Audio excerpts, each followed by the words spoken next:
Hey everybody, welcome back to the Print 3D channel. Today is July 15th, and that means day 196 of the 3DP 365 project. And on today's episode, we take an SVG graphic into Fusion 360 and make this very cool Batman logo, so stick around.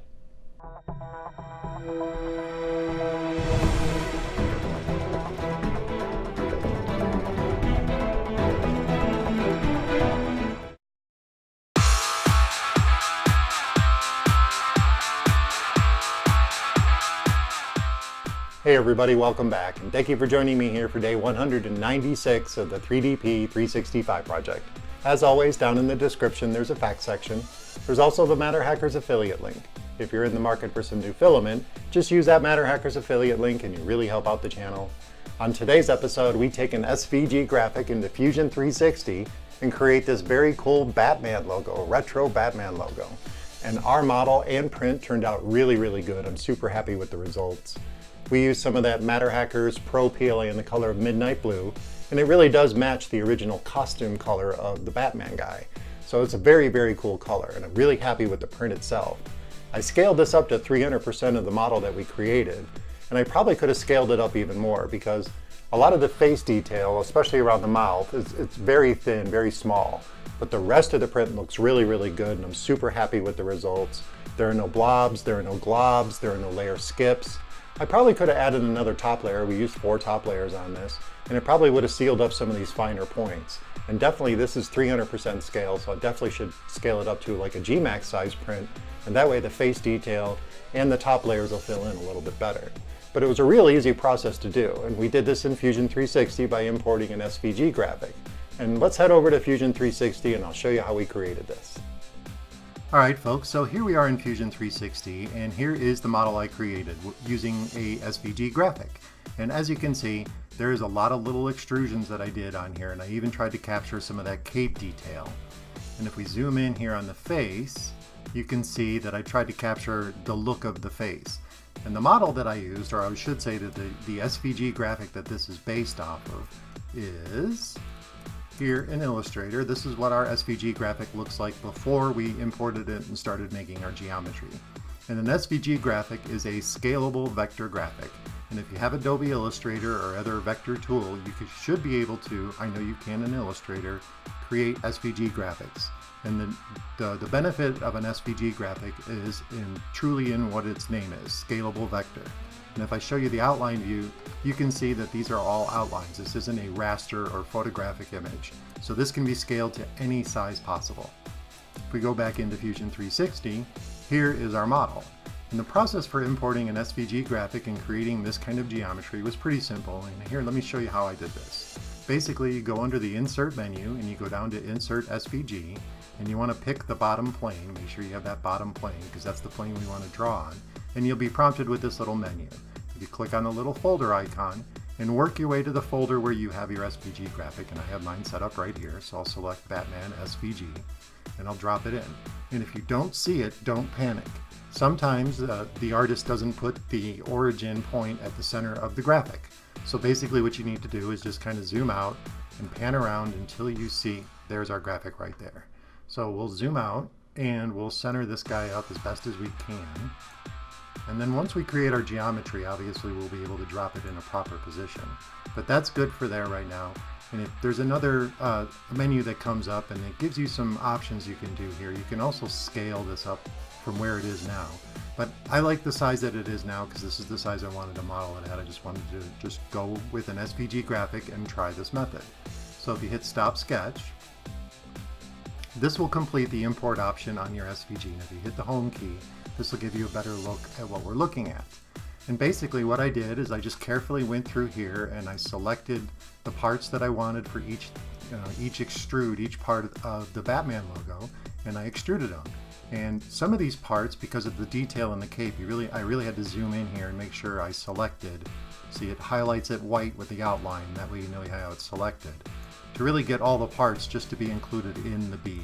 And there's another part down here, so we have to zoom in and hold down your Shift key and select that. So now we have the B part. And then I just went under under Create and hit Extrude, and I extruded this out to a certain height that I wanted. And I didn't want this to go over 10 millimeters tall. I just wanted a small little plaque or medallion sized file. And each one of the parts, once you create your extrude, if we just go in here and do a quick extrude, we'll go distance, we'll say 1.5, just so we have a small extrude. Once you have this body created here, and it'll show up under the bodies menu, you can double click on the body name and rename it. And once you have a whole bunch of them in here, you can put them into order. And if we go back over to my original file and we open up, we'll step it back because I did do a combine command. And we'll step this back one, and you can see I have all my bodies named. And actually I did put these in order, but I guess when I hit the command or the command to combine everything, it just kind of, I didn't save before then. But anyway, you can put these all in order. You can just click on these and drag them and move them around within the menu, the hierarchy here. So it'll put them in order so you have a nice organized, but you can rename them. But if we go back to the work in progress file here, once you have that set up and you named your body, so we'll just double click and we'll call this B letter, hit enter, and then turn this body off and then turn your sketch back on, and then go in and start selecting the next part you want. And what I did is I set this up at different heights for different parts. So the base file, which is everything, that was I think 15 millimeters tall. And then the letters came up an additional 2 millimeters tall, and the little highlights on the cape, they only came up 0.5 millimeter tall. And I think I did the same kind of process here for the face. The nose was a little bit higher than the mouth and the eyes, and of course the hair. And once you have your model all done and you're really happy with the way it looks, you do have to do a combine command. And that is under modify? Yes, modify combine. And in here, this will make one solid piece of geometry. And of course, once you're done with that, you just go under the Make 3D Print menu and select the mesh that you want to use, which is our giant Batman logo here. And you can preview the mesh, of course, and you can use the refinement options if you want. But I'm pretty happy with the way this looks, and I'm pretty confident that Fusion360 will do a great job on the mesh itself. So I'm not going to change anything. If I need to do any changes, I can come back and do this under a custom and really ramp up the polygon count to really include more detail. But I'm pretty happy with this, so I'll just hit OK, create an STL file, and then bring that over to your favorite slicer for printing. And that's about it.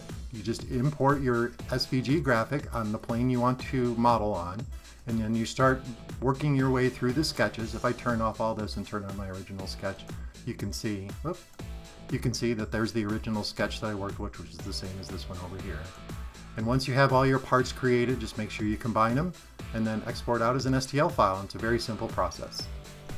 Okay, so you saw my process in Fusion360 for importing an SVG graphic. And once the SVG graphic comes in, it comes in as a series of sketches. The next thing you really need to do is just kind of slowly work your way through the sketch and find all the parts that you want to extrude or apply whatever commands you want to do to those and get it all organized. And like I showed you in Fusion360, you can name all the little bodies that you create, and you can rearrange your layers to put them in a specific order. It makes it a lot easier to find everything. Once we had the model completed, as you saw, we did have to do a combine because we had a lot of parts in here to create one solid piece of geometry. And I didn't use any of the 3D printing helpers like MeshMix or anything else. I just relied on Fusion360's power to create a single geometry. And it actually did a really good job. So once we had the STL file exported, we sent it over to Simplify3D for slicing. In Simplify3D, we actually only used a 0.2 millimeter layer height on this print, and we used 3 bottom layers, 4 top layers, and 15% infill. We also ran out 3 perimeters. We also ran this model that's at 40 millimeters per second, and the total print time was about 2 hours and 40 minutes. So it's a very short print at the scale of 300%. Now, if I had left it at the original scale, it probably came out like a pendant size, and I probably would have lost all the detail in the face. So I scaled mine up to 300%. So you could probably scale this up as high as big as your print bed would go, and I would suggest around 300 to 500% to really capture all the detail with a 0.5 millimeter nozzle. Of course, if you have a finer nozzle, you'll definitely pick up all the detail at no matter what scale you print this out at. But I'm really happy with the print. I think it looks really, really cool.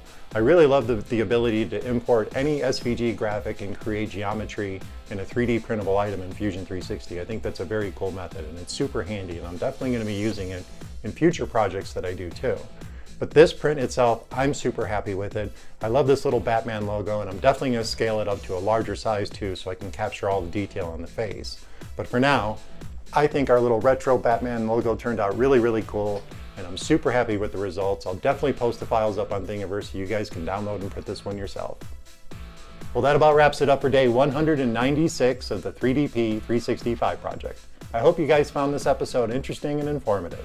And of course, don't forget to subscribe to the channel, comment, like, and share those videos, and I'll see you guys tomorrow.